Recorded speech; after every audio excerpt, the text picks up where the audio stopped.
SC వర్గీకరణపై supreme court ఆధారంగా వెనుకబాటుతనను ఆధారంగా ఎస్సీలను వర్గీకరించే హక్కు రాష్ట్రాలకు ఇవ్వడం తీవ్రంగా వ్యతిరేకిస్తున్నాం. పార్లమెంట్లో 3/4 వంతు ఎంపీలు ఆమోదంతో 3/4 రాష్ట్రాల ఆమోదంతో 341 ఆర్టికల్ సవరించాలని, ఆ చట్టాన్ని సవరించడం ద్వారానే సాధ్యం కాని సుప్రీంకోర్టు లేని దాన్ని తీర్పు ఇవ్వడం చాలా అన్యాయమని, ఇది దేశ సమగ్రతకు విఘాతం కలుగుతుందని తీర్మానించడం జరగకుండా పార్లమెంట్లో ఈ అంశంపై చర్చించకుండా రాష్ట్రపతి ఆమోదం పొందకుండా ఆంధ్రప్రదేశ్ రాష్ట్ర ముఖ్యమంత్రి నారా చంద్రబాబు నాయుడు రాష్ట్రంలో చట్టాన్ని చేస్తామని అనడం ఇది మాలలను వ్యతిరేకించడమే అవుతోందని అన్నారు. ఎస్సీ వర్గీకరణ తీర్పుపై ఆంధ్రప్రదేశ్ మాల మహానాడు తీవ్రంగా ఖండిస్తోందని, రాష్ట్ర ప్రభుత్వం చర్యలపై గమనిస్తూ తదుపరి కార్యాచరణ రూపొందిస్తామని సభ తీర్మానించింది. ఈ కార్యక్రమంలో పాల్గొన్న నాయకులు గుళ్ళ కృష్ణ, కాల్ధరి లచ్చిబాబు, బందలి సూరిబాబు, దడల సత్యబాబు, దాసరి అమృత్ కుమార్, దుగ్గాడ సింహాచలం, మూర కన్నారావు, ములికపాటి బుచ్చిరాజు, దుర్గాడ సత్యబాబు, నేపాల వీరస్వామి, గుబ్బల సన్ని, చెల్లి బాలరాజు, సిద్ధాంతపు ధర్మరాజు, మల్కా శ్రీను, దివిలి యూత్ వారు పాల్గొన్నారు.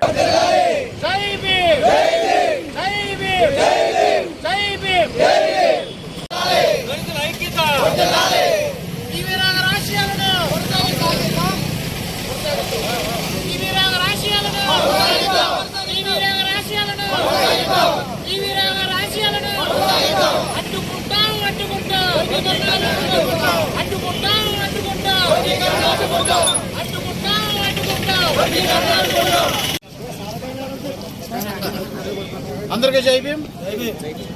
నా పేరు వి వెంకటేష్, పిఠాపురం పివిరావు మాల మహానాడు టౌన్ అధ్యక్షుడిని. నిన్న సుప్రీంకోర్టు ఎస్సీ వర్గీకరణ విషయంలో రాష్ట్రాలకి వర్గీకరణ చేసుకునే అధికారం ఇస్తున్నామని ప్రకటించడం జరిగింది. దాన్ని పివిరావు మాల మహానాడు తీవ్రంగా వ్యతిరేకిస్తుంది. ఎందుకనగా ఆర్టికల్ 341 ప్రకారం, అందులో రాజ్యాంగంలో ఆర్టికల్ 341 ప్రకారం ఏదైనా కొత్త కులం వస్తే కులంలో చేర్చుకోండి అని 341 ఆర్టికల్ 341 చెబుతుంది. అదేవిధంగా అదే 341 అసలు ఎస్సీలని విడగొట్టే అధికారం ఏ రాష్ట్ర ప్రభుత్వానికి లేదని గతంలో 5 ధర్మాసనం ప్రకారం సుప్రీంకోర్టు 5 జడ్జిలతో తీర్పు ఇవ్వడం జరిగింది. ఆ తీర్పులో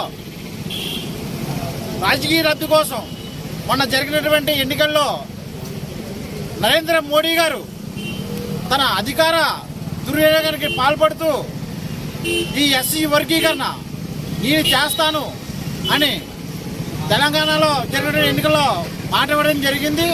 అదే ఉద్దేశంతో జడ్జీలని పొలిటికల్ ఇన్ఫ్లుయెన్స్ ఉపయోగించి 341 పై పార్లమెంట్లో చర్చ జరగకుండా ఈ యొక్క తీర్పు ఇవ్వడం చాలా దారుణమైన విషయం. దీన్ని మేము వ్యతిరేకిస్తున్నాం. ఈ పార్లమెంట్లో ఏదైనా సరే ఒక చట్టం చేయాలి అంటే దాన్ని పార్లమెంట్లో చర్చ జరగాలి. ఆ చర్చ కూడా ఏమీ జరగకుండా మంద కృష్ణమాది గారిని ఎంటబెట్టుకుని ఢిల్లీలో కేసు వేసి అసలు చర్చ కూడా ఏమి జరగకుండా, ఆర్గ్యుమెంట్స్లో కూడా ఏమి జరగకుండా సుప్రీంకోర్టు తీర్పు రాష్ట్రాలకు ఇవ్వాలి అని సుప్రీంకోర్టు తీర్పు ఇవ్వడం జరిగింది. దాన్ని మేము వ్యతిరేకిస్తూ ఈరోజు పిఠాపురంలో పివిరావు మాల మహానాడు ఆధ్వర్యంలో ఒక నిరసన కార్యక్రమం తెలియజేయడం జరిగింది. భవిష్యత్తులో అవసరం అయితే మీకు జంతర్ మంతర్ కాదు, ఈ దేశవ్యాప్తంగా ఏకమయ్యి అసెంబ్లీనే పార్లమెంట్నే ముట్టడిస్తామని హెచ్చరిస్తున్నాం. మోడీ గారు, మీరు ఈ భారతదేశంలో పౌరులు, మేము కూడా పౌరులమే.